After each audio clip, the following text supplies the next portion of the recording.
Assalamu alaikum students, I hope you are all fine, safe and sound. I am Adiba Hanif, your social studies teacher. Today we are discussing about your geography book, unit number 5, weather and climate. आज हमारा chapter number 1 differentiation between climate and weather है. उसका topic difference between climate and weather and elements of weather है. Let's start our lecture. Climate और climate change. तो इस definition को समझने के लिए फर्स्ट ऑफ ऑल हम यहाँ ये एक डायग्राम को चेक करते हैं. स्टूडेंट्स, सबसे पहले वेदर आता है. वेदर ये क्या होता है? एक और या डेज़ और मंथ्स पर मुश्तमिल जो मौसम में तब्दीली आती है उसे हम क्या कहते हैं? वेदर कहते हैं. फॉर एग्ज़ाम्पल, अगर समर का मौसम है और समर के मौसम में एक सीज़न में बारिशें शुरू हो जाती हैं और ये क्या होता है कि अब ईयरली ये चलता पहले मतलब ये बारिशें क्या होती हैं? घंटों पर होती हैं, फिर डेज़ में, फिर मंथ्स में. अब मंथ्स तक चेंज होगी. समर में हमारे पास रेंज हो जाती हैं.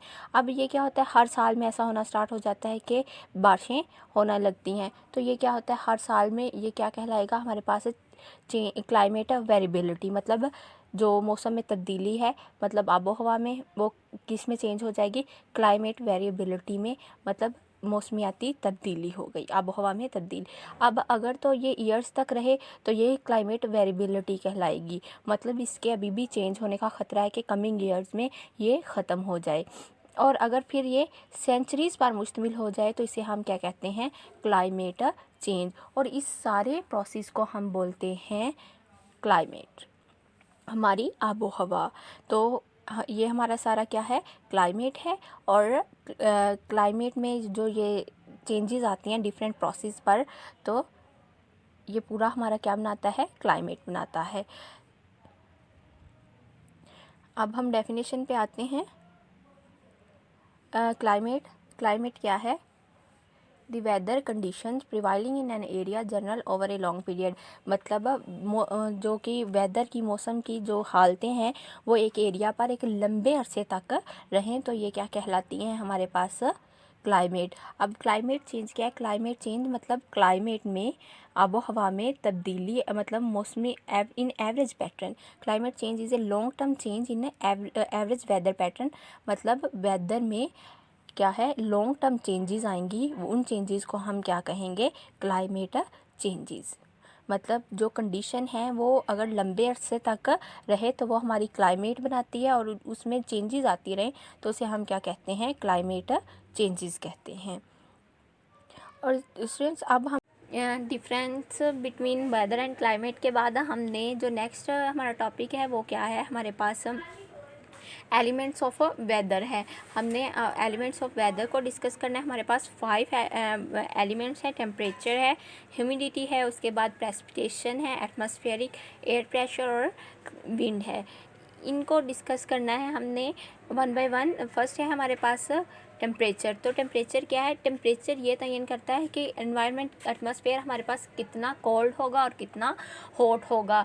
और ये इम्पोर्टेंट फैक्टर है जो कि वेदर को डिटरमाइन करता है, क्योंकि ये दूसरे एलिमेंट्स को भी, जैसे कि प्रेसिपिटेशंस को, ह्यूमिडिटी को, एटमॉस्फेरिक प्रेशर को कंट्रोल करता है. कैसे कंट्रोल करता है? ह्यूमिडिटी, नमी ले लें अगर, तो एटमॉस्फेयर ठंडा है तो इसमें क्या होगा? ये ह्यूमिड भी होगा. और इसके बाद एटमॉस्फेरिक प्रेशर क्या होता है? एयर का प्रेशर. तो ये भी टेम्परेचर के ही बिना पर तयन होगा. नेक्स्ट हम इन्हें डिटेल में डिस्कस करते हैं. नेक्स्ट है हमारे पास ह्यूमिडिटी.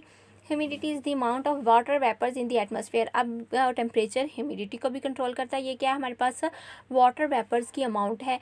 अब अगर टेम्परेचर ज़्यादा होगा तो ह्यूमिडिटी कम होगी, अगर टेम्परेचर कम होगा तो ह्यूमिडिटी क्या होगी? ज़्यादा होगी. The city of Karachi in Pakistan usually have very high level of moisture in its atmosphere.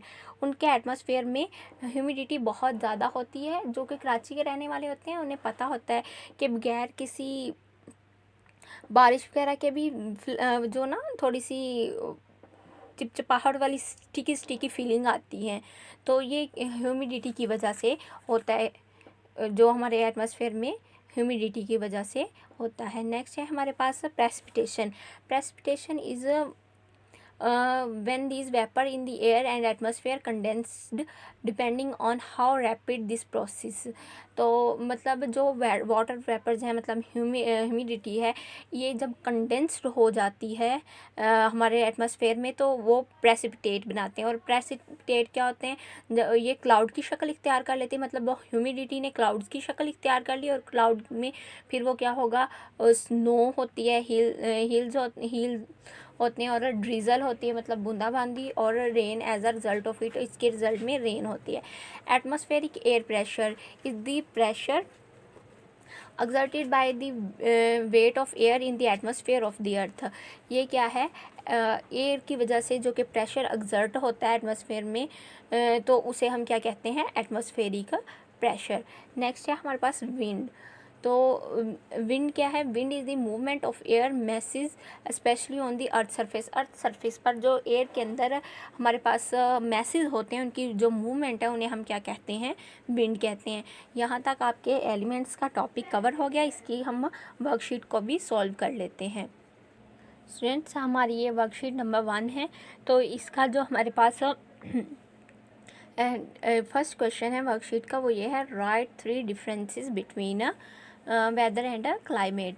तो मैंने अभी आपको जो वेदर एंड क्लाइमेट का डिफरेंस पढ़ाया है, उसके मुताबिक आपने 3 जो है डिफरेंसेस लिख लेने हैं। ये आपके topic differentiation of weather and climate में से है, मतलब यूनिट नंबर 5 के चैप्टर नंबर 1 में से। अगर कोई कन्फ्यूजन हो तो आप बुक का पेज भी देख सकते हैं।